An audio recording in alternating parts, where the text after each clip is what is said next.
மண்டல வாரியா இப்போ எவ்வளோ இருக்குன்னு பார்த்துருவோம். ஒவ்வொரு மண்டலத்திலும் எந்தெந்த கட்சிக்கு எவ்வளோ வாக்குகள் வரப்போகுது, இடங்கள் வரப்போகுதுன்ற தகவலை வரைகலையாக பார்க்கலாம். மண்டல வாரியாக எவ்வளவு இருக்கு என்று பார்ப்போம்.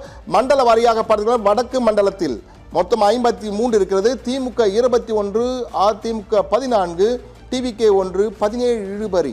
கொங்கு மண்டலத்தை திமுக செல்வாக்கு 20, கொங்கு மண்டலத்தை அபாரமாக வளர்ந்து 23, 24 என்று வந்திருக்கிறது.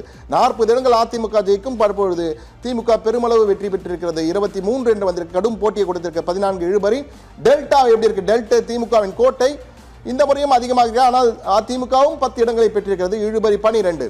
தென் மண்டலம் எப்படி இருக்கும்? தென் மண்டலத்தின் ராஜா யார்?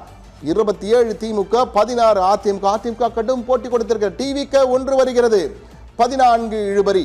சென்னை மண்டலம் தலைநகரில் கடும் போட்டிங்க. 7, 6, 3 இழுபறி என்று வந்திருக்கிறது.